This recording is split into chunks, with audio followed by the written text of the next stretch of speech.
And we're live. We are. Hello, everybody. Welcome back to BnB Anime. I am Blue. That is Brad. Today, we are covering Vinland Saga, which is a requested review. Yeah. So to those that requested it, you're welcome, I guess. We are kind, benevolent gods. We get to your requests whenever we most feel like it. yeah. It's probably been a while, but you know. I think it's been like a year. Yeah, just a small amount of time. Just a small smidge. It's honestly, fine. time goes by so fast with these recordings, though. Like, we put one out every week, and it genuinely feels like we don't cover very much. No, it really doesn't. Yeah, so we're like, okay, we'll do that soon, and we schedule it, and it looks like it's soon because it's only like 5 slots away in the spreadsheet. But that's 5 weeks away, you know? And then new things get released, and we want to release that really quickly for you guys because obviously it's like a fresh drop, and so things get pushed back and everything, and then it ends up being a year later, and there you go. Yeah, you know, we have a things to plan section on our spreadsheet.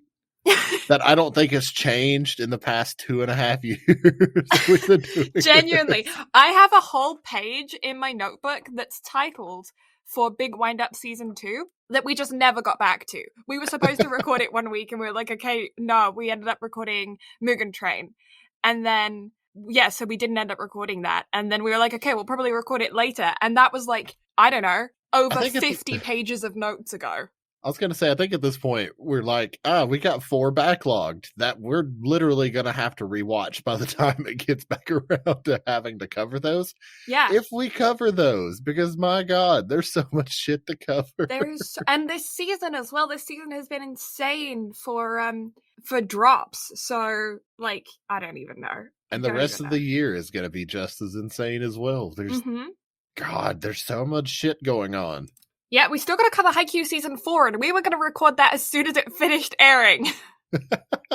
I couldn't get past the Ghibli art style, though. I still don't know how I feel. Yeah, But the manga's done, so we have all the time in the world. We do. Yeah, because that was right during COVID when that dropped. Like, that's insane. Yeah. God. The beginning of COVID feels like a distant memory. The beginning of COVID is when we started this podcast. It really was. Like, right whenever lockdowns first started happening, we're like, all right, let's do this. Yeah, genuinely. Here we are. Yep. Yeah, this was our social interaction during lockdown. It really was. Yeah. Just this every week. At one point, multiple times a week, because we tried to be prepared. And then here we are, fucking 27 months later, and we're recording the day that this bitch goes up. I know. We used to record like a whole week in advance. We were so good, and now like for the past like 4 weeks in a row, we've recorded on Sunday, the day it goes up. Like, we don't like stress. No, we. It's really bad because you have ADHD too, don't you? Right? Yeah. Yeah. So procrastination is like just a thing that we're very good at. Time management, what is that? Never heard of her. Like, so you want to talk about procrastination, okay? I have been I've been playing modded Minecraft with the rest of the This Is Fine fam. Mm-hmm. And so the only time I watched this show, except for yesterday, was at work on my lunch break. Mm-hmm. Because I get home and I'm like, all right, Minecraft time. Mm-hmm. So I put this shit off until the last minute. So yesterday, I had to watch the entire fucking second core of the show. Oh, God. Yeah, I got the first core done on my lunch breaks at work, but then the second core, no. I had to spam all of that yesterday. Oh, fun.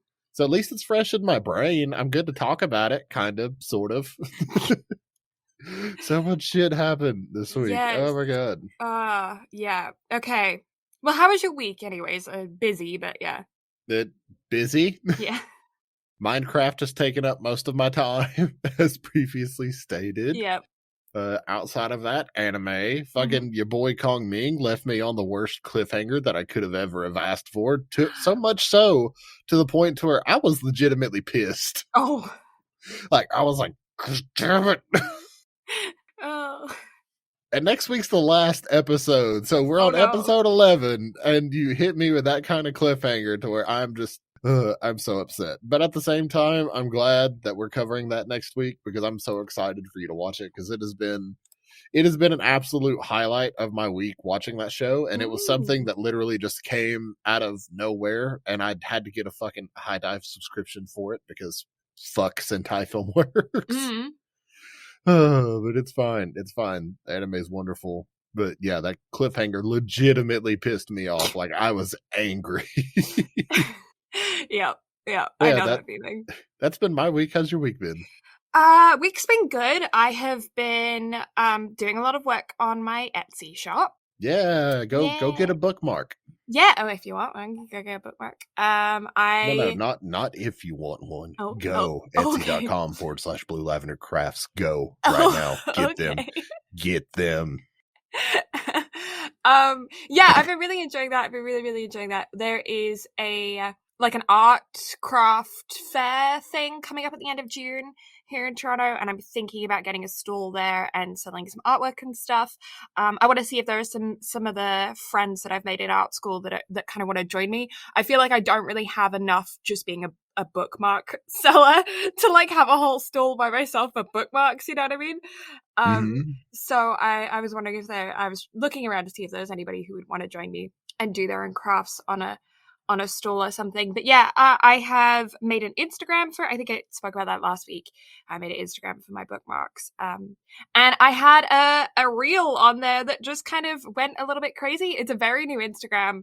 It's actually a revamped one from way back in the day, but like it had like 20 followers on there and now it's got like 40 or something. But I had a reel on there that just went to like 300 likes just all of a sudden. I was messaging Brad, I was like, oh my god, like what's happening? Like this is a tiny little Instagram, what's going on? Was it the Instagram where you did the shoes? It was. That is the Instagram. I revamped it. Yeah. Look at that. I remember things. Yeah. So I used to paint shoes. Like I used to go find old thrift shop shoes that were in pretty good nick, and I would paint them. And I did like Pokemon shoes, I did alligator shoes, like I did a whole bunch of different things, like way back in the day. And I had an Instagram for it, and then just kind of abandoned it when I stopped doing the shoes. And then now I was like, okay, well I still have to log into that. I might as well just like revamp it. And I was like a teenager then. And so I've been using that one. But yeah, that's been fun. What else has happened? Not much really. It's been very hot. The bugs are back. This is okay, so I spoke about this a little bit last week, I think it was, or a few weeks ago with the spider incident. Yes, that was last week. Okay, yeah. But I am not used to the size of bugs that exist here. This is the furthest south I have ever lived. Even in the UK, where I lived in the UK, latitude-wise, was above this. So, which is so bizarre to think about, because when you think Canada, you think very north. But latitude-wise, I'm actually quite a bit below where I lived in the UK. And I lived in the south of the UK. And so I've never been in an environment that is this humid, that is this warm. Like, even though there's more snow here than there is in the UK, like, it gets hotter. And the bugs get bigger, obviously. There is, like, more bugs. And there was a millipede, or centipede, I think millipede. It was red and scary looking, so I'm assuming millipede. And it was, like, 2 inches. And I know that's, like, not big at all, but for me, that is very big. Like, you think of the fact that I'm very used to living in a climate that gets to, like, minus 40 degrees every winter. I don't even have to convert that because I think that's the same in Fahrenheit as it is in Celsius. And so they don't exist. Big bugs don't exist because the ground freezes completely through, like deep into the soil. They can't, like, they don't hibernate. They don't have enough time to get big. They don't have enough, like I don't know. They just don't exist. So the fact that there's like these 2-inch size bugs that are just in the house. They're just like in my apartment. I'm like, what is this? What do I do with this? I don't know. This is so weird. I don't want to hear it. I know. I live in the South. I know. We get spiders way bigger than that. Yeah. And that's just spiders. Mm-hmm. That's not including other things. Mm-hmm. We get lizards bigger than that. I love lizards. I love reptiles. I'm still kind of freaked out about insects. You'll get used to it. Yeah. It'll be fine. Mm-hmm. Just you know, get a fancy doormat that'll block them from coming in. Yeah, I probably need to do that. That's the thing though, is I haven't learned the tricks. to block things and to stop them from like getting into your place. Like, I know how to keep the cold out. Like, I know how to stop my windows from freezing. Mm-hmm. Like those kinds of things. I know those tricks. I don't yet know how to like stop centipedes, you know? Centipedes, I'm not so much sure about. Mosquitoes, lavender actually works really well. Okay. So that does that. Spiders, I think you can keep out by like spraying your window seals with like a mixture of vinegar and water. Oh, okay. Interesting. Like there's like little teeny tiny tricks like that you can use to like spray on cracks and windows and doors to kind of keep shit from coming in. Okay. But once they're in, you're on your own, mate. Yeah. Okay. Well, I'm learning. If you have any bug tricks, let us know in the comments or hit us up on Twitter at BnB Anime, because I am foreign to this concept of bugs. Don't know how to deal with them. It's a new thing. Also, sun in different ways is very interesting. Because like I'm used to the like I have all like I wear sunscreen all year round, because obviously when there's a lot of snow on the ground and it's a sunny day, the snow is like reflecting the sun back at your face, and so it's very easy to get snowburn. But the sun is very different here, and I'm nervous to burn. You mean it's actual sun? Yeah, that's kind of what I've been up to this week. It's literally nothing. Working on my bookmarks and yeah. But on the bright side, we got to watch some good anime this week. We did. Vinland Saga was... I had no idea what we were going to watch. I don't think you did either. I think we were both going in completely blind, which was very interesting. I had a little bit of an idea just because my assistant manager at work was one of the people that was suggesting that to me. Wasn't the first person that suggested it, but he was the one that kept nagging me to the point where I was like, fuck it. It's on the schedule for next week. Now fuck off. That's funny. Sorry, my brain just took a moment to catch up there for a second.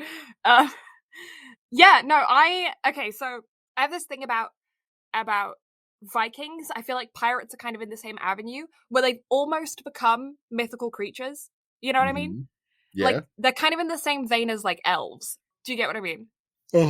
Yeah. Nice yawn. Yeah. It's been a day. I bet, yeah. And so they're kind of in the same vein as like elves. Like they don't feel like they really existed. And I mean, they like this is set like 1,000 years ago, so it's very hard to like put it into like reality terms. So I feel like we have this element of romanticizing them, and just in our society in general, them and pirates both. And so we kind of like give them a lot of leeway as to like what they did. We're like, they went and just raided a whole village. Like they just decided to go pillage somewhere. Okay, fine. Yeah, they're Vikings. They did that. Like it's fine. We just let them be like, oh no, it's fine. They have honor. Like, you know what I mean? Oh yeah, definitely. And you saw a lot of that in this show too. Yeah. And pirates are the same way. It's like, they decided to just go invade somewhere. It's chill. Like, no worries. Yeah, I don't know. So I've always had a fascination with Vikings. I feel like as a society, a lot of us do. We appreciate them a lot more. We kind of almost like hero worship them in a way. Like they have the ideal lifestyle, which is so dumb because no. But there is elements of like, yes, no, we should like praise Thor and Woden and Freyr, and let's just like have a grand old time and go pillage somewhere and like we want long blonde braided hair and battle axes and round shields, even though I think round shields were Saxons, not Vikings. I don't remember. Don't quote me on history. Also a necktie as a bandana. Yeah. Even though I don't think neckties existed back then. No. And yeah, let's all die in battle so we can go to Valhalla. Like, it doesn't, like the idea of that, of us being like, this is a good thing. It's like, no, it's not. But in our brains, we're like, yes, fun. I get it. It's like the fantasy part of your brain is just peaked to the point to where you're just like, yeah, sure, why not? Yeah, sure. It's totally fine what they're doing. They just murdered a whole village, but also they're good guys. Like, it's cool. It's only cool because they're cool. Yeah. It's so dumb. But yeah, okay. So I was very excited as soon as I started watching this. I was like, yes, Vikings, love that. Love that for us. Even though, like my family heritage was the people that were being slain by Vikings, but also funsies, you know? Well, it was one of those things to where, like, after I had the show explained to me and, like, the time period and everything else kind of put in front of me, I was like, you know, this would probably be right up Blue's alley from, like, a historical standpoint or something. Mm-hmm. Even though it is the English that are getting just absolutely overrun, as we find out later. But still, it's just like, interesting.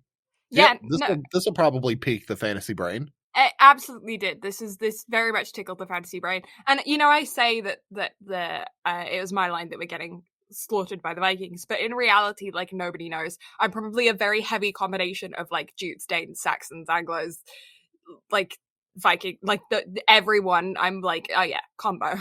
Like, and Celts as well. You too, Brad, probably. You got, like, at least 4 of them in there. Well, I mean, that's the thing about technology now. You can do a DNA test and, like, find out just how much shit you actually have in you. To where it's like, I've always been tempted to kind of do one, but then I'm just like, who cares? Yeah, see, I feel like, I don't know, my results could either be very interesting or incredibly boring, because, like, we can trace my family line back at least 200 years, right? So, I mean, this is 1,000 years, so it's, like, very different. Like, a lot could have happened in those years, but I feel like my family line, like, if they do get any DNA from outside of Britain, it's gonna be, like, maybe Ireland, and then Scandinavian countries, maybe Germany, you know?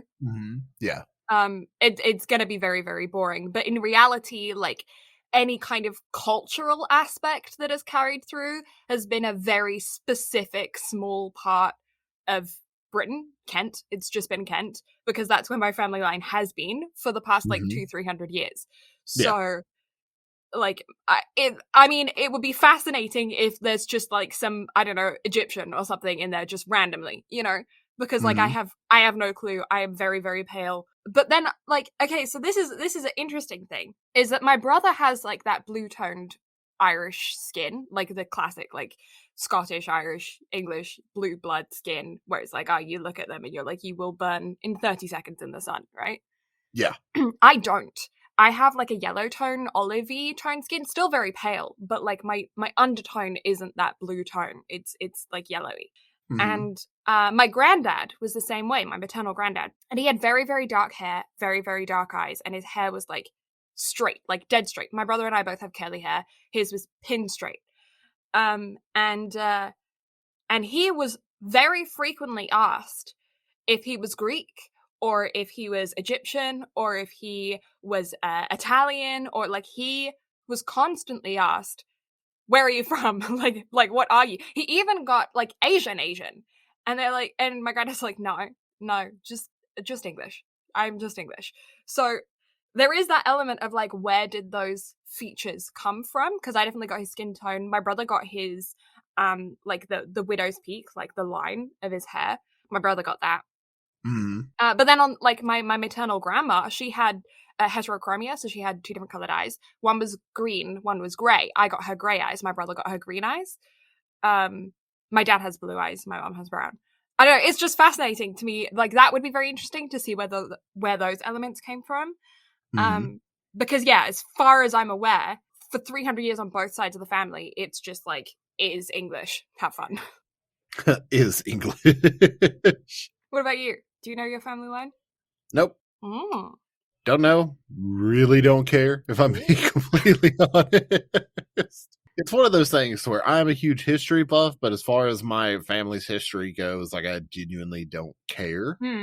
Because, I mean, regardless of what happened, I'm here now. I get to carve my own legacy. Maybe it's because at least one of my parents is a complete and total piece of shit. So I guess it's just because, like, I don't give a shit about their legacy or where they came from. It's all about the legacy that I leave, and actually, like, leave a good name going forward rather than, like, what was left for me. So I guess that's just kind of the way that I look at it. Yeah. That makes sense. Would you be ever interested in doing the ancestry thing to find out, like, not necessarily who your family was, but, like, where they came from? I mean, I'm curious about like the percentages because I'm like, ooh, interesting. That's nifty. Mm. Just because like there's that little bit of curiosity, but I'm not the kind of person where I would take the ancestry like DNA test Mm-hmm. and then just immediately start like trying to fill out the like ancestry tree that comes Mm-hmm. with it, because you get all the information that you want and then you can just start filling in the tree. Mm-hmm. Like that doesn't interest me at all. However, like getting the test done, like the $70-$80 test, and then just seeing my percentages, yeah, that'd be cool, because why not? Yeah.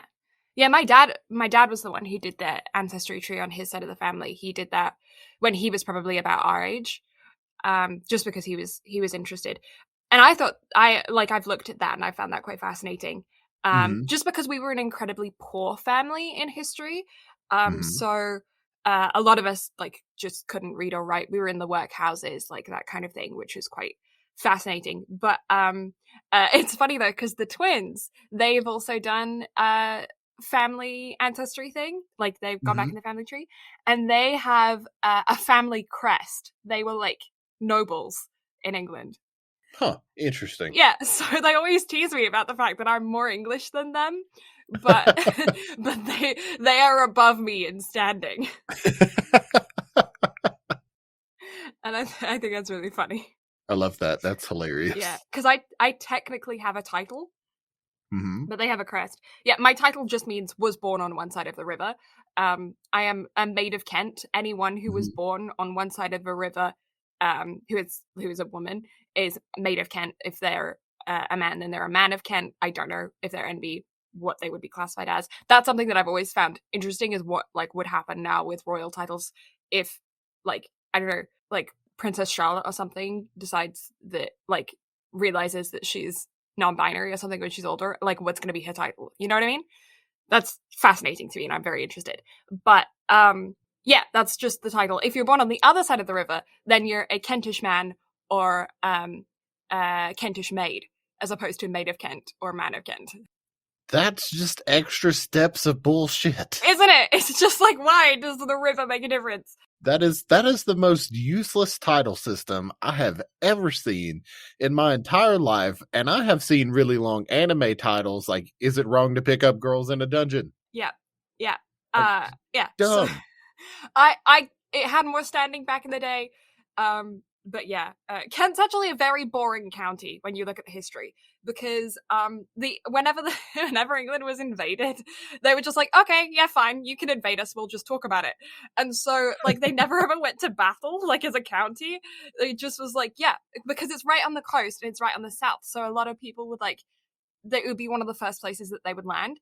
And it's known as the Gardens of England, so it's like very, very prevalent soils and stuff, very good soils. So it was constantly being taken over. But the people that were taken over, like the Kentish people were just like, yeah, it's fine, you're here now, we'll have a good time. Like, so there's no like battle history because they never went to war.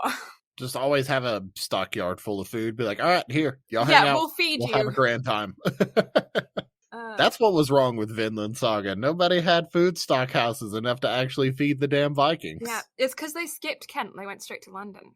They probably already had walked through Kent by that point, to be honest. Although if they went up the Thames. So. But yeah. Yeah. Anyway, Vinland Saga? Yeah, Vinland Saga. I have background information tucked somewhere. Maybe. All right, so Vinland Saga was initially a manga written by Makoto Yukimura. It is a shonen, because why not? Every bit of that was very, very apparent. Yeah. The manga is still running to this day. It began publication on August 13th of 2005 and has a grand total of 26 volumes to date. The anime is directed by Shuhei Yubata. The first season was done by Wit Studio, which is very, very apparent from the off.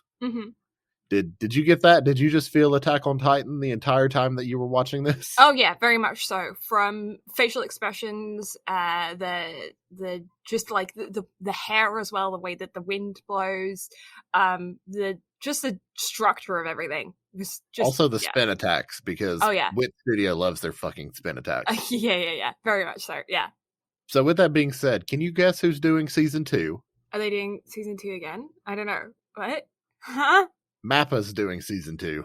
Oh. Which means more of me bitching about Wit Studio doing shit and doing it well and then just handing it over to Mappa to continue on. Just, Mappa already fucked over Attack on Titan. Just, let us have something good for once, damn it. I just hope they stick to the manga. I mean, hopefully so. Like, I flipped through because at least here in the States, you can no longer find the paperback copies of the Vinland Saga manga, but you can find hardback copies.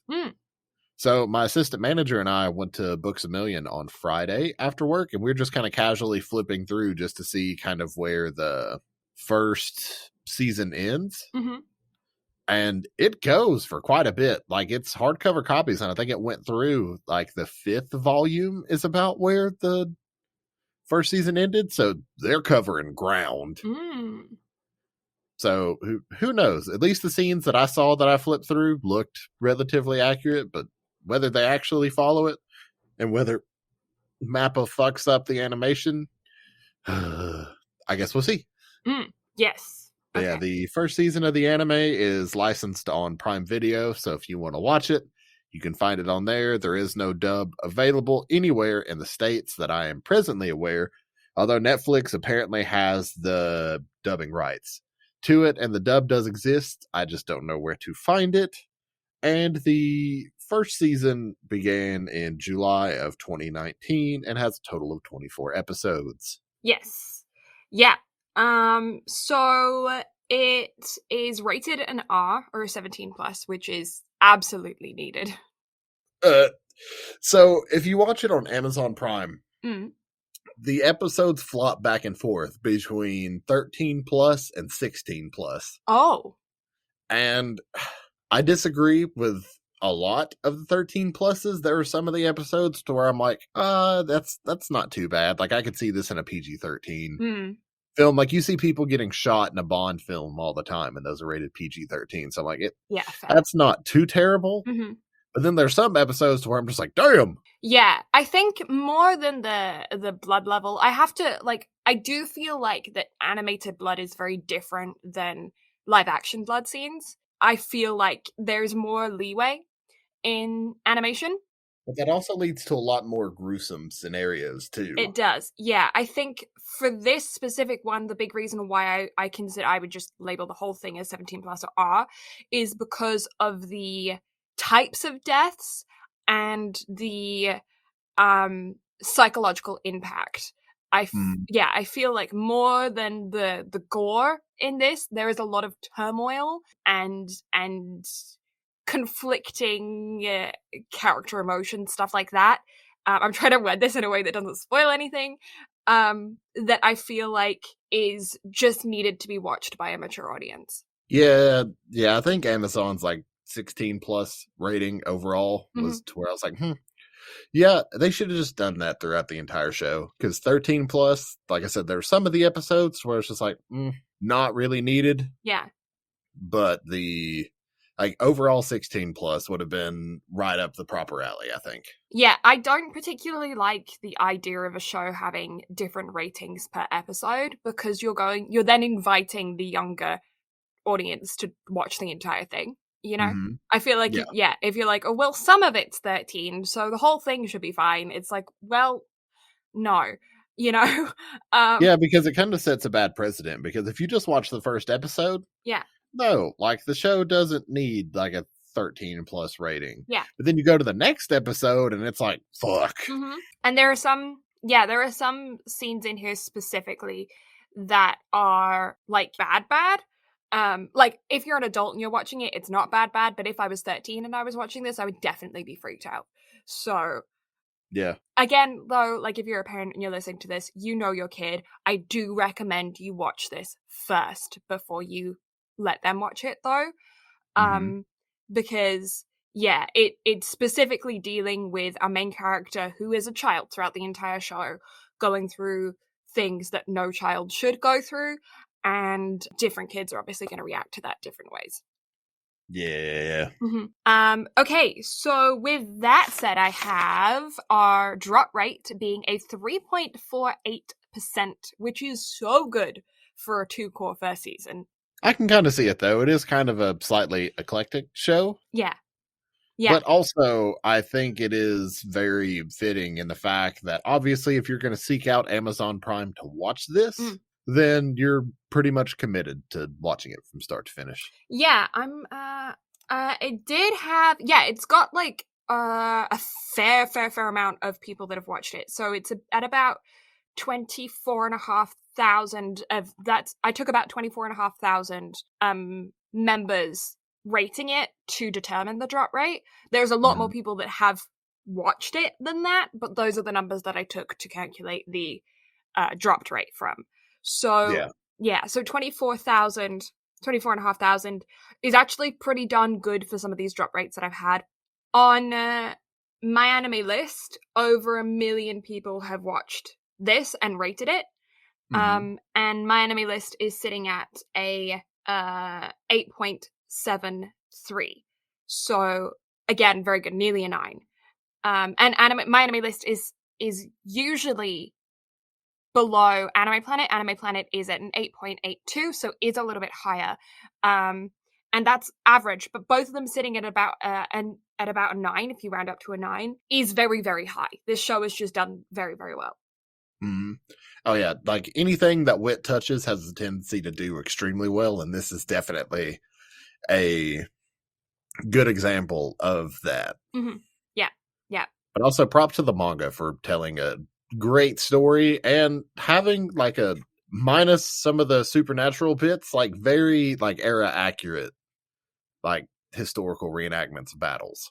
Yes, yeah. So you definitely still do get some anime-esque fighting styles in here, which is, I feel like it's forgivable and it's part of the entertainment factor of anime. You don't necessarily watch anime for a historically perfect rendition, you know? No, like, not gonna lie, Thorkel is probably my favorite character. Yeah, exactly. Yeah.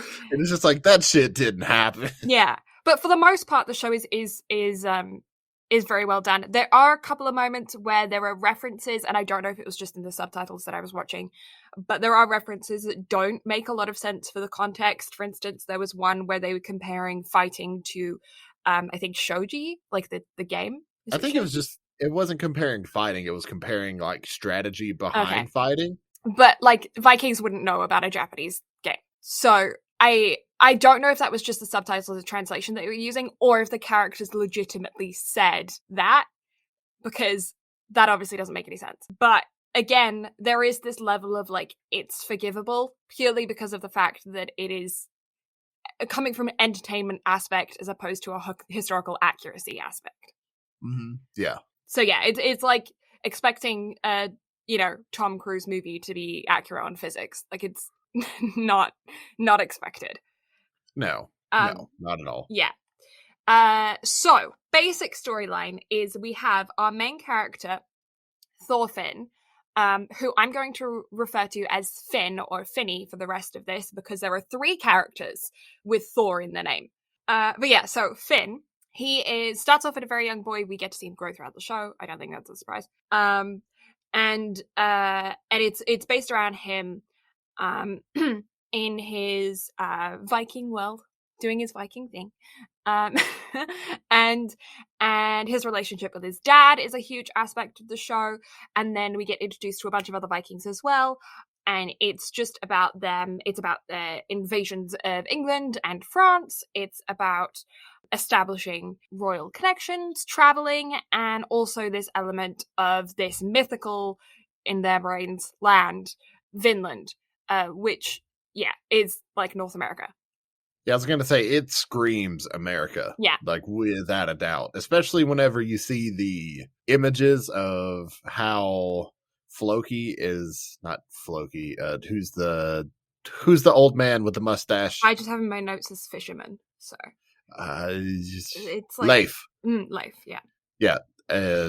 Whenever it shows Leif going to Vinland, you see Indians. So therefore, my immediate thought is, okay, so it's the Vikings like making landfall in America. Yeah. And meeting the Indians. Yeah. So it's like and there is historical like proof of that happening, of First Nations people meeting the Vikings and stuff, and it's in their history and everything. So that did happen. Again, though, take everything with a grain of salt. It's not realistic. Yeah, like nothing about this is like nothing about it is fully historically accurate. Like it's played off of like historical time periods, but that's about it. Yeah. Take every bit of this with a grain of salt because it's still very over the top. It's still very anime. Yeah. So I would, definitely take this as historical fiction. Okay, so spoiler chicken hats on. Yeah, chicken hats, put them on. First things first, OPs and EDs. Oh, okay. First OP, pop punk screamo banger. Freaking loved it. So good. Going on my playlist. Loved it. Mm-hmm. Yep. So good. Second OP, kind of disappointing. How dare you speak about Amir in such a manner? It's just it had so much How to live dare. up to. The first OP was fire, and it had so much to live up to, and I just don't feel like it hit hard enough. I disagree, mainly because I heard that song whenever Amir first released that album. So therefore, I was hooked on the song well before I ever watched this damn show. Okay. I just don't think it went hard enough. The first one went so hard, and then the second one was kind of it didn't go as hard. I mean, okay, so the second OP, garbage compared to the first. But second ED, on the other hand, that is Millet, and she can do no wrong. The second ED, I think, would make a fantastic OP if you upped the tempo. I can kind of see that. However, I adore the song as it is. Again, that was another one of those I heard well before I had actually started the show. And I've also listened to everything else that Millet has put out. And her music is very unique and has a very unique style to it. Also, she's Japanese Canadian. Ooh. But really, really cool musical style. It's a lot of fun. And second ED definitely wins out over the first Agreed. ED. But first OP is a banger. So first OP and second ED are my winners for the season. I agree. First OP is Mukenjo by Survive Said the Prophet through episodes 1 through 12. Second OP is Dark Crow by Man with a Mission through episodes 13 to 24. EDs are Torches by Amir, episode 1 through 12, and Drown by Millet on 13 through 24. And seriously, the first OP is so good. So good. And funnily enough, whenever I heard it the first time, because I've had the English version on my phone for a long time for whenever Amelie did the cover of it. And so whenever I first heard the OP, I was like, why does this sound so fucking familiar? And so then I went and looked it up and saw that I had the song in my library, and I'm like, that's why. So really the only thing out of this bunch that I had never heard before was the second OP. Yeah. And it doesn't do it for me. No, I just think that it wasn't like I would have reversed them had the first OP and the latter half of the season, because the first OP is so pumped, like it's got such energy and fierceness to it that it suits strong battle vibe anime, right? But it doesn't suit the visual of the OP though. Like the second song definitely like fit the vibe of the second OP's animation. So for that, I give it props. Like I give it major props for like fitting what they were trying to come across. Also, this show does very well with like not really spoiling anything beforehand with the OP. Yeah, I agree. I feel like the OPs are kind of like the imagery for them is more reflections of the characters as opposed to scenes that they're in. Yeah, the first OP has a little bit more of like future scenes, but none of them give anything away. Yeah. Whereas the second OP is very, like you said, it's very reflective on things that have passed and like kind of almost like reestablishing you to the characters and relationships that they already have had. So very, very interesting dynamic, but very well done for it being the first season of a show of a very long running manga series. Yes. Yeah. So I did share my notes with Brad. I'm so pleased with the notes. Yeah. That's something I don't normally do. My notes kind of just like I go off of them while we're doing the recording, and I don't normally show Brad. But my notes this week were pretty interesting. They're some of my favorite things that I've ever seen. God. I'm glad you enjoy them. I do have a cry count. I did keep count. I did cry. Oh, you cried and I didn't for once. I cried Okay. several times throughout this show. Yeah. I saw the counter. And they're on the last episode. They almost got me. They almost got me. Yeah. But I saw that coming. I saw that ending coming from a mile away. Yeah. To where I was like, ugh. Mm-hmm. I don't think I was surprised by anything that happened throughout the show. Like, I won't say it's obvious, but like it's the expected thing that has to happen for the character to develop, you know? Well, you see, I kind of look at it a little bit different. Like, I think the character needed like their preferred outcome on it. Mm-hmm. However, I think they could have let the character have that win and then like let that final statement still be the last thing said. And I think you still could have had the same effect with a little bit more of kind of a, like, I guess, sense of closure. Yeah. Because I saw what actually happened coming from a mile away, and actually seeing it, like, I still got emotional, but it wasn't the closure that I was hoping for. Therefore, I couldn't like actually just fully get behind the emotion on it. Yeah. So, we do have spoiler hats on. So there are several character deaths throughout this show, and I wasn't surprised by any of the deaths. No, from the first one in like episode 7 to the very last one in episode 24, I'm just like, damn. Although one big one that got me was Bjorn. Oh yeah, okay, yeah. I mean, yeah. That was the one that I didn't see coming. That to where now how it happened, that was absolutely fabulous, and that also got me. I did cry. To where I was just like, oh no, yeah. Oh god, why? Yeah, I have that in my notes. I cried then. But yeah, it was one of those to where I was just like, huh. Yeah. Okay, I'm sad now. I didn't expect this. Everything else I saw kind of coming, but that was the one to where I was just like, oh no, my heart. I didn't expect it. Yeah. Okay. How about we go through the show by my notes. And we'll see where we end up. So, okay. So first note, other than OP is a pop punk screamo banger, which is the legitimate first note, is obviously he was hiding in the ship, duh. Also, mum and sister must be shitting themselves over him being missing. Yeah. But like, that was not a surprise. Oh, he's on the boat? Shock. Yeah, I 100% saw that coming, because they kind of like, again, animes have a really bad habit of the more they show you a character, the more you know that they're going to play a bigger role later.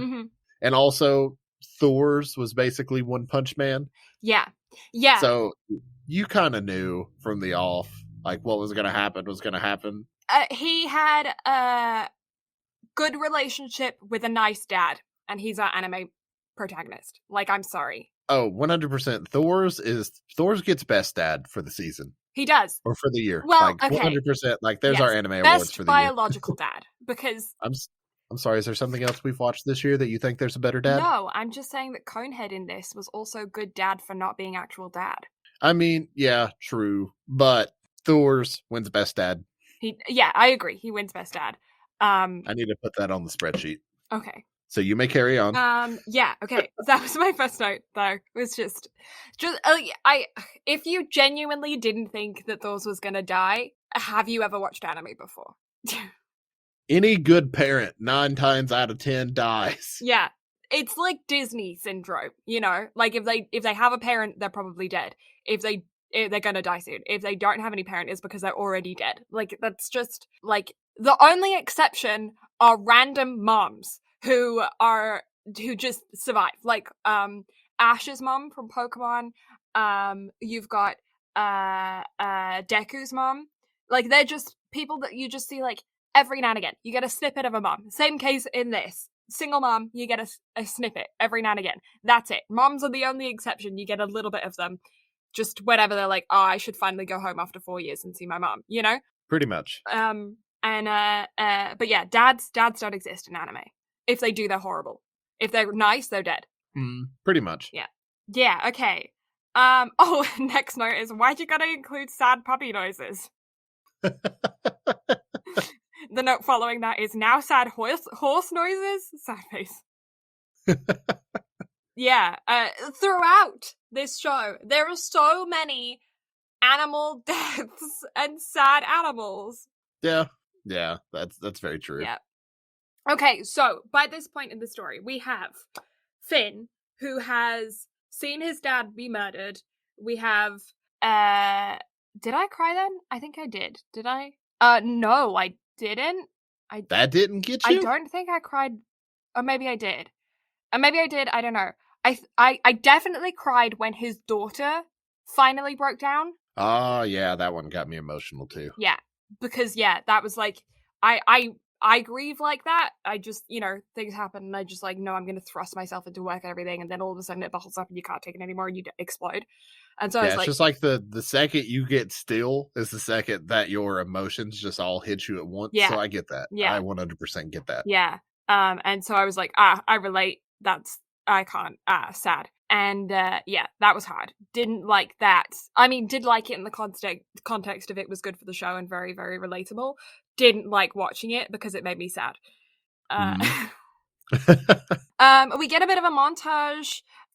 We get him, Finn, with his first kill. So he has now joined his dad's murderer to... Okay. What did you think of the fact that Askeladd never told Finn that he was a hired hand and like that he was kind of put in a bad situation? He didn't actually ever want to really kill Thor's, kind of respected him, like, like, how do you feel about this whole thing about Askeladd? I feel like Askeladd knows like who he is as a person. Yeah. And then therefore like he does kind of like, I think it's more pity than anything. Like he pities Thorfinn for having to kill his dad and the fact that he was held hostage because of it. Yeah. But at the same time, like, pity only goes so far, and he still hates everyone, Thorfinn included. Yeah. So I like this concept. I've seen it happen a few times in a few different stories of young protagonist is either forcibly taken or chooses to follow the murderer of parent, village, etc. I about said a major spoiler for something that you haven't seen. Oh, careful. I almost said that, and I'm like, no, because although we're probably never going to cover it, I'm still not going to say it. Oh, okay. Actually, we kind of need an anime trash month. We do need an anime trash month. Probably save that for the fall. And yeah, so I like this concept. I like that he is kind of raising Finny in a way, but he also isn't. You know what I mean? Like, he's obviously, like, he doesn't give it, like, there's a level of him actually caring, but also not caring. Like, he doesn't care because he's angry and he's got his own trauma that he's dealing with, but, like, he does, in a way, watch out for Finn, and he's teaching him how to fight, but, like, through, like making him, like, he's using him to do his own deeds, but like, yeah, like he's treating him as like one of his own men, which he still despises. Yeah, so he's like helping him grow so that way he can continue to use him to like make him grow, because he knows that because of the hatred in him, like he can use him to get everything that he needs done, especially because since he's Thor's kid, he knows that the kid is incredibly talented. Yeah, okay. I don't know how they're going to animate season 2, and I don't know how it's done in the manga. I really want to see Finny get a growth spurt. His dad is pretty darn big, and his mom didn't look crazy petite. She is sick, but like she didn't look like very, very small. And his sister was pretty like she was a pretty stocky. She was beefy. Yeah, she was a stocky working woman who dealt with cattle and stuff. Like, she's strong and pretty tall as well. I think she's taller than the mom. And I would like to see Finny get a growth spurt. Throughout this entire season, he is consistently called Kid. At the end of the season, I think he's around 17, 18. Yeah, because he started gets on Thor's boat at 6, and then they say 11 years has passed, so he's 17. Yeah, and I do know that a lot of guys tend to get a growth spurt around 18, 19. So I would like to see in the next season him get a good growth spurt. Or at least mature a little bit to where they don't call him kid as much. Yeah. Let him grow a beard. Yeah, yeah. Even if he doesn't, like, I'm not expecting him to be, like, the tall dude. I'm just gonna call him tall dude because, again, there are 3 characters named Thor in this, so he's just tall dude. No, you put some respect on Thorkel's name. Well, he is Thorkel the Tall, so... Exactly, put some respect on Thorkel's name. So I'm just... Because he is best boy. he is great, but he is also the Tall. So, fine, I'll call him the Tall. Better. Refer to him by his title. Okay. Whatever your title was from earlier this episode. Native Kent, you. Yeah, that thing. Yes, okay. So, I'm not expecting him to be, like, the Tall, because the Tall is very tall. So much so that in some shots, he's one of those height shifters, depending on the shot you're looking at, he's a different height. Yeah. In some cases, he's double the height of certain other Vikings. In other cases, he's just like a head taller. I expect that a head taller is probably what they're going for, but on occasions they get a little bit excited and make him like a giant. Which humors me to know. It is pretty funny, yeah. Okay, so we have a montage. Then we have another character development moment where he's in the UK, he's been tasked to go and like find a village, set up a signal, they can go pillage, and he bumps into an old lady who cleans him up, feeds him, is nice to him. I say old, she was probably like 40, but and then obviously the pillaging happens and emotions happen as well. Did it throw you for a loop at all with the fact that they were in character switching languages, yet it was all in Japanese with English subtitles? Yeah, a little bit, yeah. I know that the dub does exist. I'm interested to watch the dub. And I want to see if they do switch languages in the dub and then subtitle when they're speaking Danish. I highly doubt that. No, I don't either, because then I would bet money that they don't do that. Yeah. Like, I don't know how you would do that, because like they're supposed to be speaking Danish pretty much 90% of the time. So then you would subtitle the vast majority of the show, have them speaking Danish, and then switch to, I don't know what they're speaking. Swedish? I don't know. Probably a language that doesn't exist anymore, because the English that they would be speaking at this time is not one that I would be able to understand. So no. So even if I don't know what they're speaking, because this is old English. I don't know how. Maybe they could do that though. Maybe they have the voice actors speak as old English as we know how it's pronounced, and that's the English, and then they subtitle old English. I'll pass. I don't know. I'll stick with the having to figure out which language they're actually speaking at that particular time. Yeah, can we have a notation in the subtitles as to like language spoken - subtitles? Just the asterisk like up in the corner. Yeah, okay. Then we have the Ghibli-esque French royal with his mouth that opens half of his head up. You too saw that. Yeah, like that was Ghibli-esque. Also, can we talk about Homie jumping off of a sail and sticking to a wall? Yeah, we can. Yep. That was sick. And it was just the fact that they're like, oh yeah, we know that Finny can do that. Go on. Like, yeah, it's like, you go have your fun, whereas everybody else is just like, what the fuck? Yeah. And this is where we're first introduced to the Tall, who gets his fingers severed. Oh, no, that's at London. Oh, that's in London. This is the different thing. Different part. Okay, never mind. I mean, the London bit is right after this. Okay. Oh, yeah, it is. So, yeah. It's in my notes later. Okay, never mind. So, yeah, they go to London, and they join, like, the official army of Denmark to try to help capture London. Yeah. And then Thorfinn able to have another duel with Ashlyn, because throughout the series, he constantly keeps challenging Ashlyn to a duel. And Ashlyn just keeps like upping the bounty for him to be able to duel him, since Ashlyn's the one that ordered his father be turned into a shish kebab of arrows. Yep. So, and then homie gets whipped around like how Thor, or not Thor, but Hulk does Loki in the first Avengers, but takes a couple digits. Yes. Yeah, he does.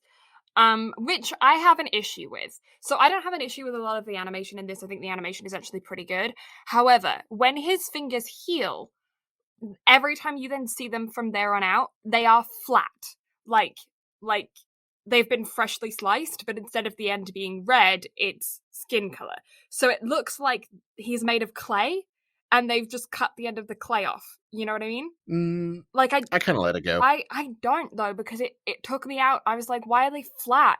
Like, couldn't they have just rounded them off? Like, that's not how amputations work. Like, they don't all of a sudden, like, grow. Like, it's like a desk flat. It's not even like it's just flattened because it wasn't, like, sewn properly or whatever. It's like, no, like, dead flat. Like, he just stubbed it into a wall really hard and it, like, stuck in, you know? Like, it's... But it did have, like, slightly rounded edges. No. The clip that I'm thinking of, it wasn't even rounded. It was flat, like, cut. Then it was different in different shots, because I remember clearly seeing, like, the tips, like, being a little rounded at the ends. So I guess it's just inconsistencies. Okay. I will give in the animation. I will give it off the yeah, okay, so I can see here that there are some shots where it is rounded, but I definitely know that there are shots where it is like dead flat. And so I'll give it the inconsistent thing and just say that it's pretty inconsistent. But yes, there are like, I don't know, I didn't... Don't fault the animation budget, because they use the animation budget wisely whenever they needed to. That's not a budget, though. That's just a... But it is. It's not Sakuga, so therefore they don't have to go hard on it. But that's just basic art logic and anatomy logic. Gotta go fast. They got a deadline to meet. Yeah, but it doesn't take any difference in time as to making a rounded shape as opposed to a completely flat shape. Like, that's just It takes a little bit more time. No, it doesn't. A little bit more time. No. In a hurry. It's flat. No, but I was saying it should be round. This is the thing. Oh. No, I get it, but at the same time, it's just inconsistencies. It's fine. Yeah. I don't know. That was just one thing that bugged me, though. I was just like, that's just not how that works. Although I will say I'm slightly disappointed. I guess just after Spy Family, after seeing his finger severed, I didn't just see blood just out like in that comedic way. Yeah. Because part of me kind of hoped I would see that. Okay. Where are we at now? Oh yeah, the prince. Right, okay, so this is where we meet Pretty Boy Prince. Yeah. Who is a bit of a wet blanket when we first meet him. Little bit, yeah. He's afraid. He's very, like, he has a lot of social anxiety, and a lot of that stems from, like, he knows everything he says carries weight, so he doesn't want to be caught saying the wrong thing. Therefore, he just doesn't say anything at all. Yeah. It's also established very early on that he has more feminine interests as well as feminine features. And obviously his father, the king, doesn't like that, considering the fact that he is an heir to the throne and is supposed to be manly and do manly things because only men can rule. You know, the classic. And I watched this on a perfectly legitimate site that had comments, because comments are some of my favorite things in anime, and it's also a lot of how I get information for these podcasts is looking genuinely at the comments and what people are saying whilst they're watching anime. And the shipping early on was so hardcore between the prince and Finny. It was like, people were like, yes, they are a ship, they're gonna be like together. And so I put that in my notes with a little happy pride and rainbow, because it is Pride Month. And yeah, but a lot of people were shipping them together, which I found hilarious. Sorry, I was looking at the photo you sent me. It's flat, see? The pinky is a little bit rounded on one side. Yeah, but that's... Also, it's not completely flat. Like, it is a little rounded. Yeah, okay, it's not... that one's not as bad as I saw. I genuinely saw... And also, the pinky is also inconsistent. Like, there's ridges on that. But I saw one that was dead on. I couldn't find a picture of it that was like dead on though on the end, like you were looking at the end of the finger, and that it was a literal just circle. If you find it, send it to me. But until then, I will argue this to the grave. Fine, but like I don't think there's a screenshot of it. I'm surprised there's this number of screenshots of his fingers, to be honest. Like, big moment. Yeah, people have taken a fair amount of screenshots of his fingers. But yeah, so until we have concrete proof, I win. No, you don't. That's not how that works. The photo evidence that you sent me is wrong. Therefore, I win. I still think that should be more rounded than it is. That'll be fine. It won't be. He's missing 2 fingers. I'm fairly certain that's not fine.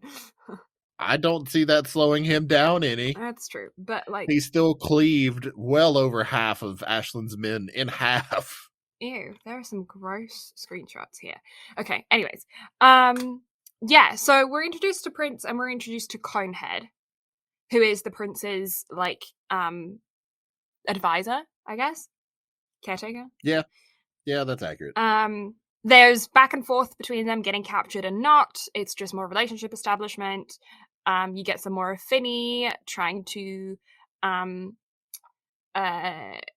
have his jewels and stuff, and just fights for the throne, and also the Tall is teaching Finney vaguely about like things that he knows about his dad just through like their interactions that he has, is like, I know your dad.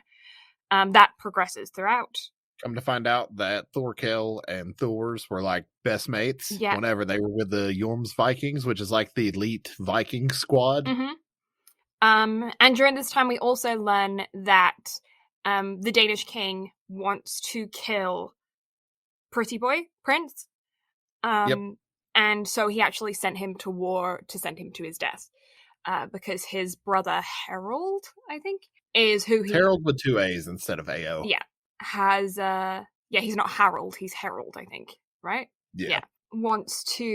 He's chosen him, and that's caused infighting, because half of the country is supporting his older brother, half of the country is supporting Pretty Boy Prince, and so the king wanted to just get rid of one of them so that it would create unity, and he didn't want to kill his son, because if he kills his son, then he's a murderous father.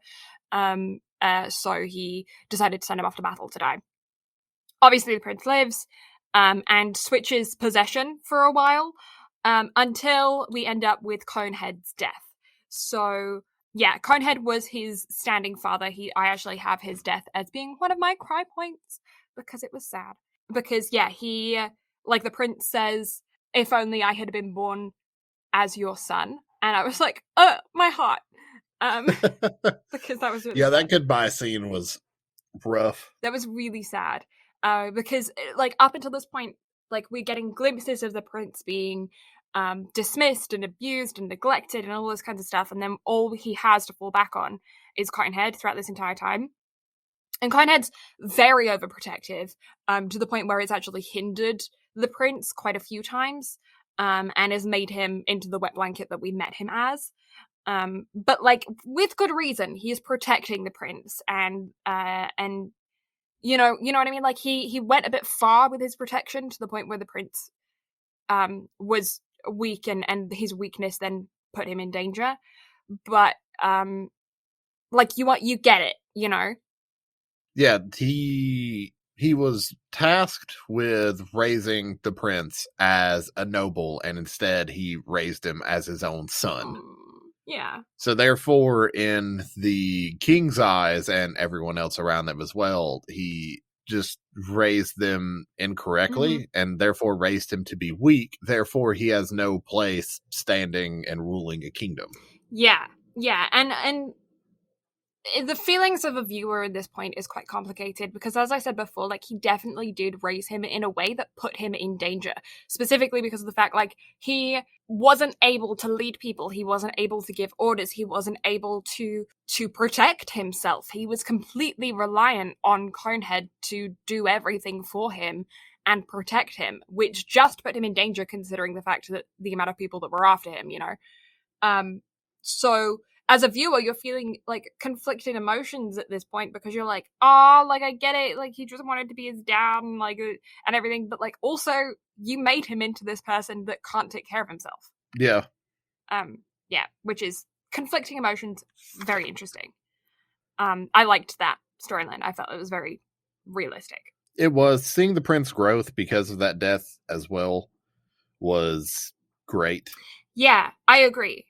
There were some people in the comments that were debating on whether or not they felt the prince's growth was too abrupt, because he does legitimately, like, death happens, he then has a conversation with the priest, and then immediately after, it seems like he becomes very, like, flips a complete switch and becomes a completely different person.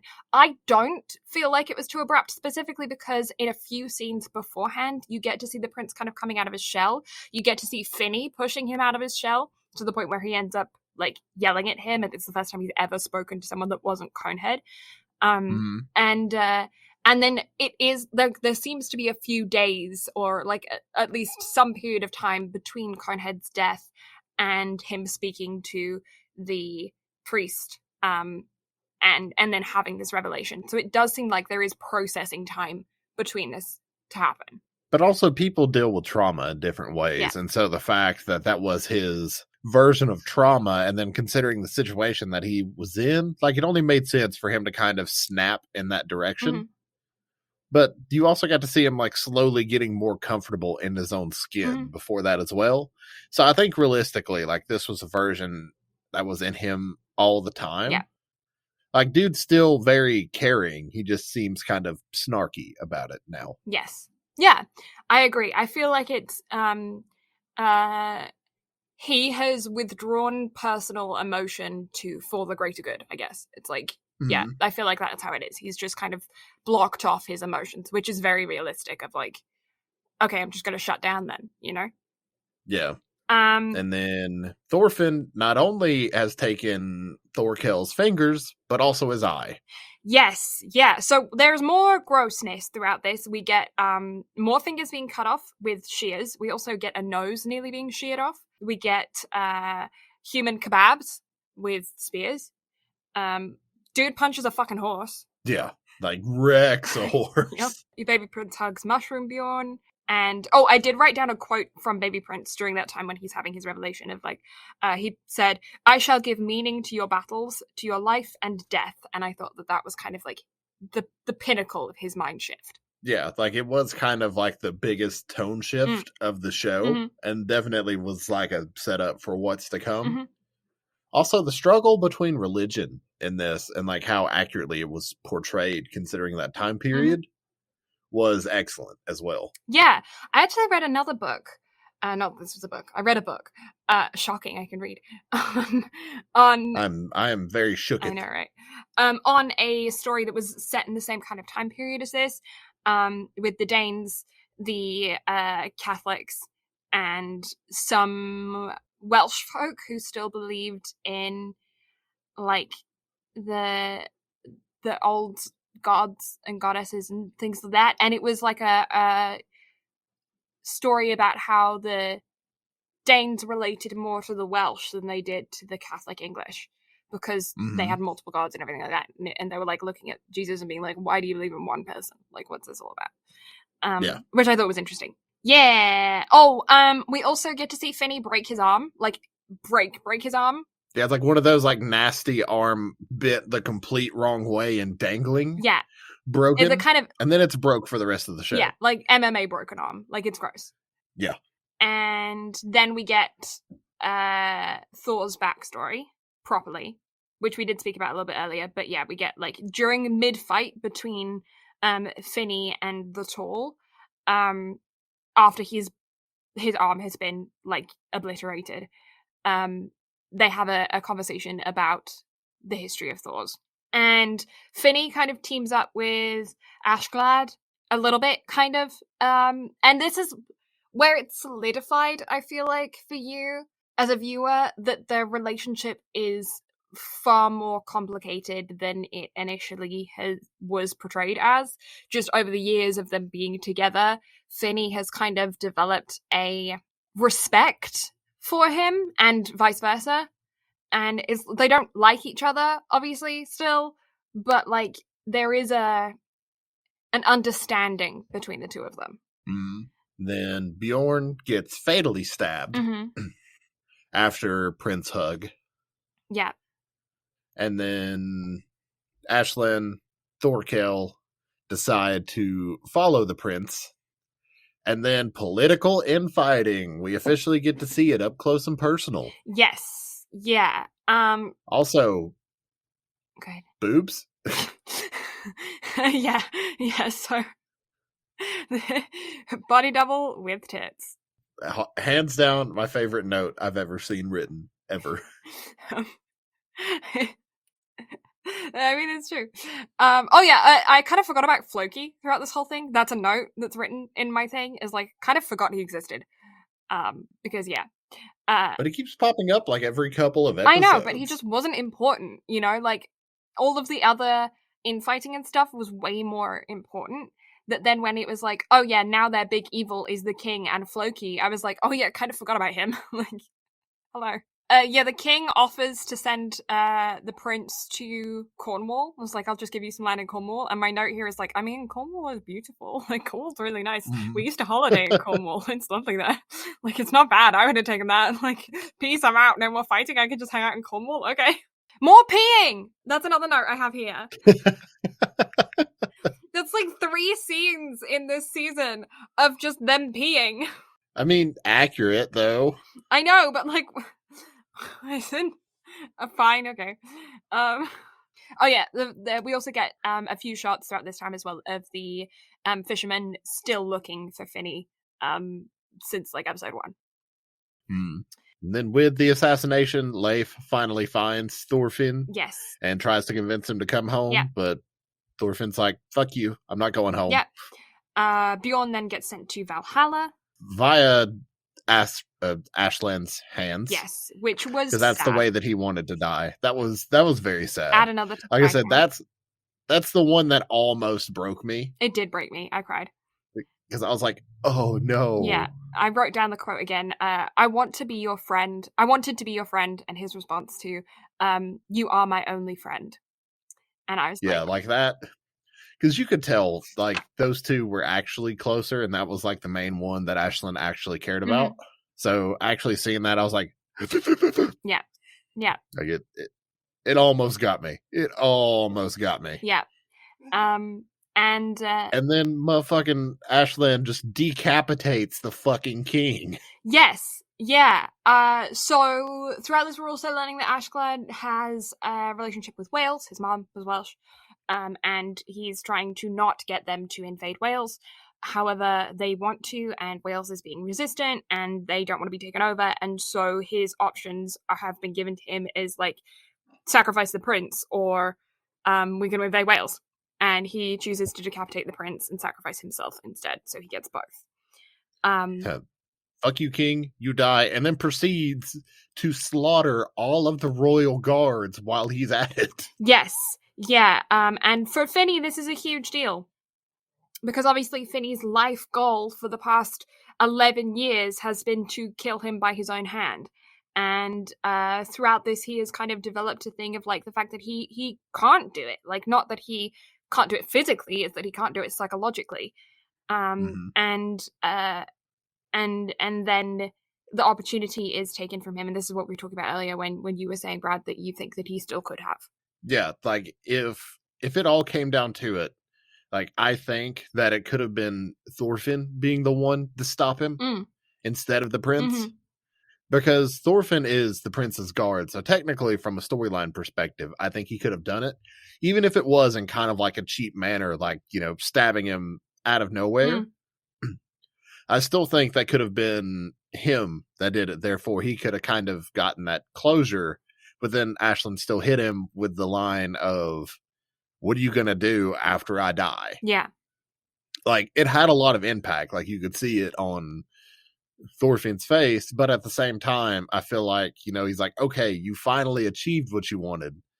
Now, have you actually thought about what you're going to do? And I feel like that just would have hit harder to me. Again, that's my own personal feelings. And I definitely enjoyed what they did with the show.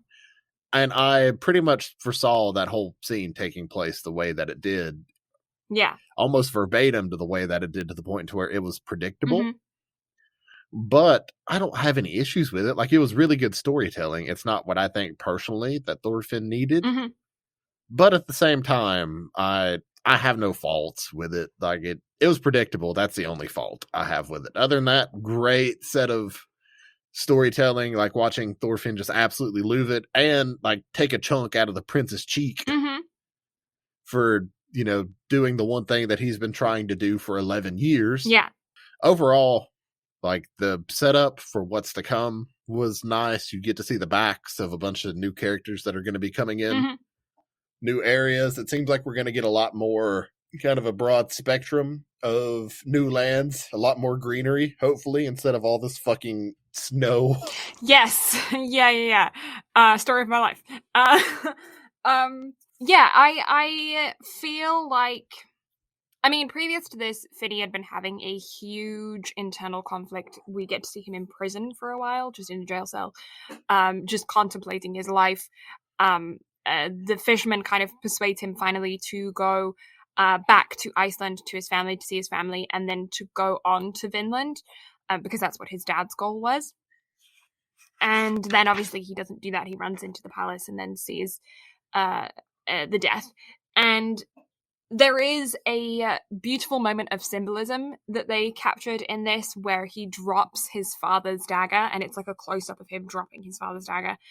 And it is like just a reflection of that, like, part of his entire life, his existence, slipping out of his hand. I don't know if he's ever going to get the dagger back again, or if we're going to see him with some, like, with a new weapon going on forward or whatever, because, like, he was dragged away by security after that, and the dagger was gone. So I don't know what's going to happen with that.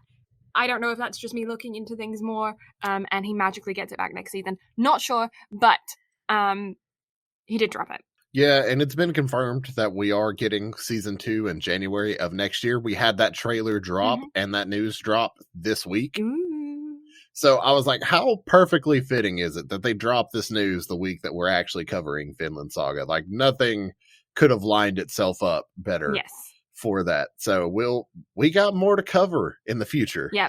I also have in my notes, I guess that ship sunk for the prince and Finny. Yeah. I'm curious to see how their relationship is going to change going forward. Yeah. If that relationship isn't severed completely. Yeah. So who knows? Yeah, I don't know. I'm gonna be interested to see that relationship. Finny has always been, up until this point, his own like leader. He did follow Ashclad and the other guys and that kind of thing, but he was never truly a part of their group. And the same thing with the prince is that he very much stated, I'm not following you. Like, I will be here and I'll do as you say while I'm here, but, like, I'm my own man. And I like that about his character. I like that the prince was just like, no, let him go. Like if you don't want to follow me anymore, I understand. And I don't know.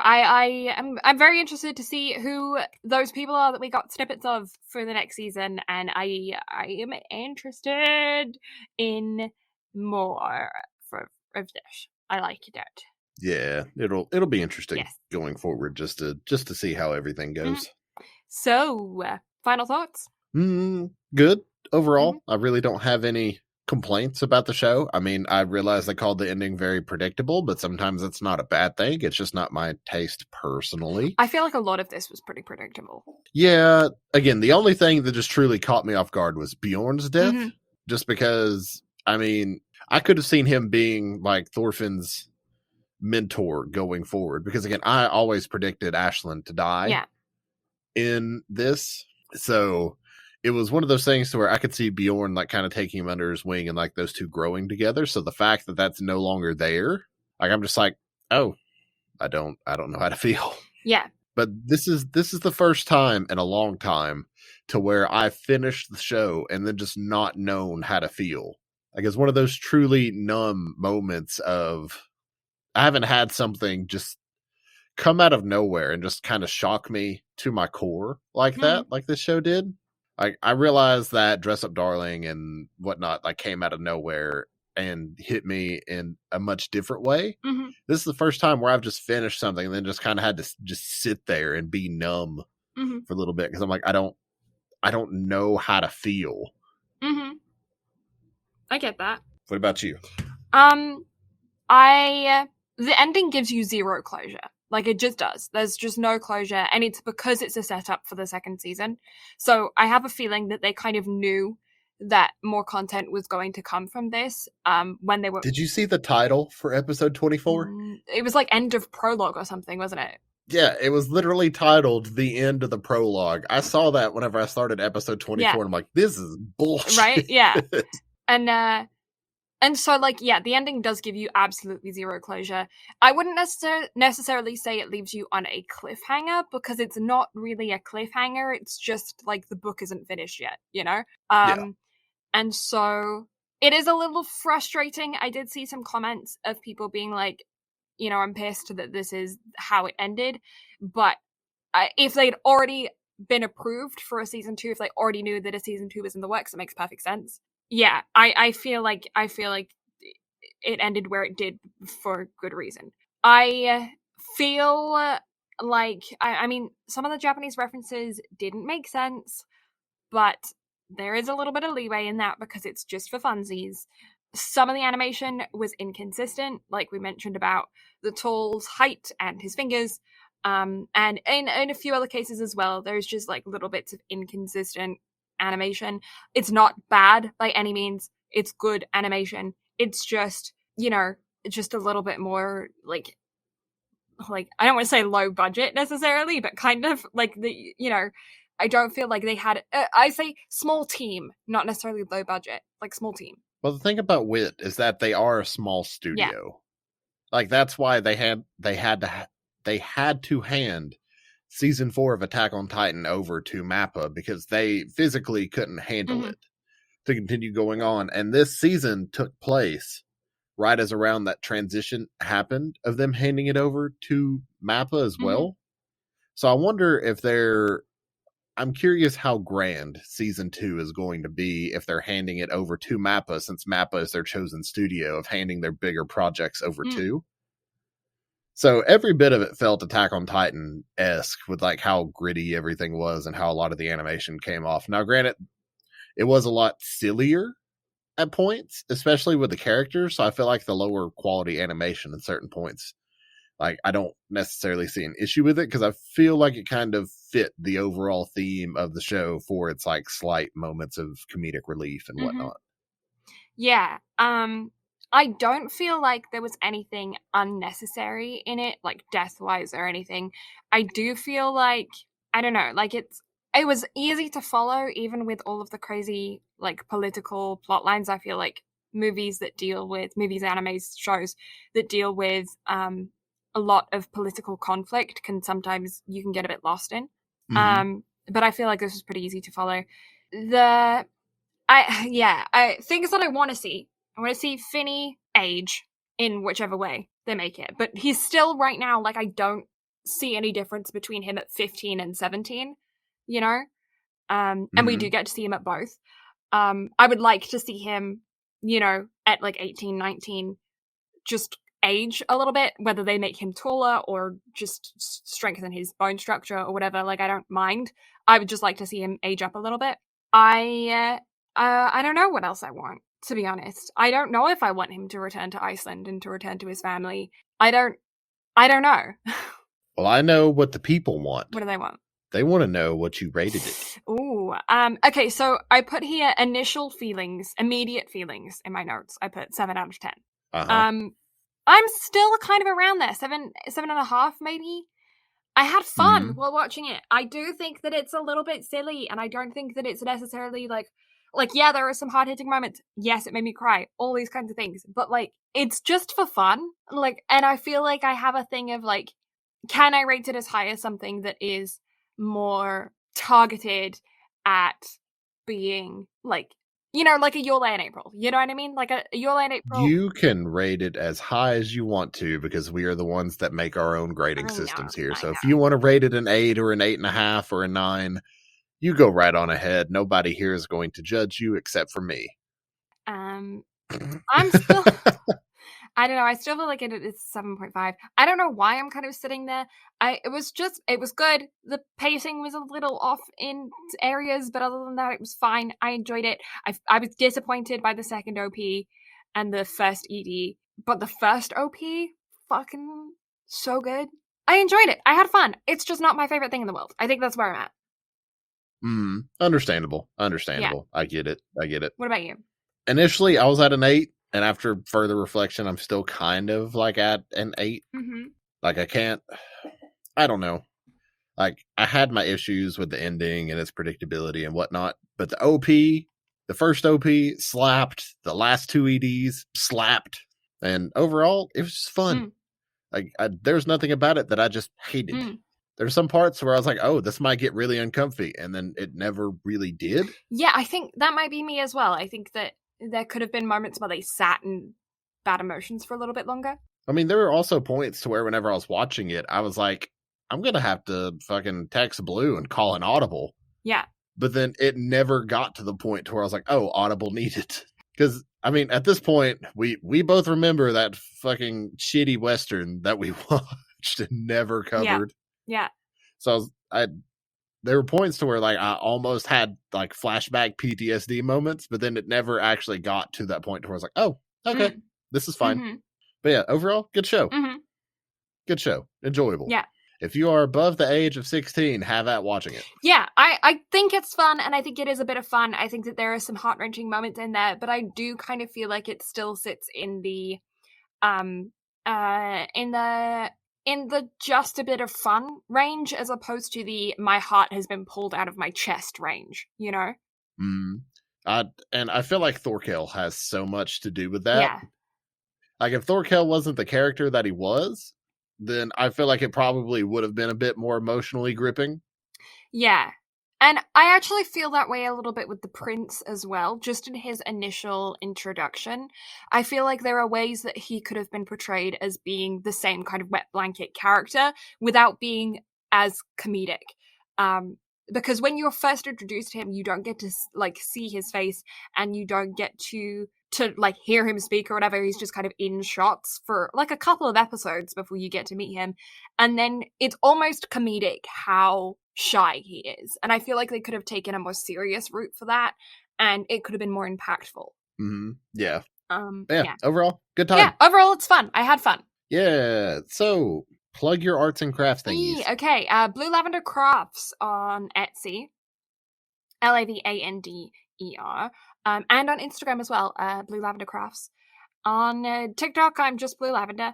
Yeah. And BnB Anime on all of the shit. We're BnB Anime on Twitter, Instagram, YouTube, your favorite listening platforms. We're BnB Anime everywhere. Brad has Brad Carter Gaming for Twitch and Instagram, so you can find him there.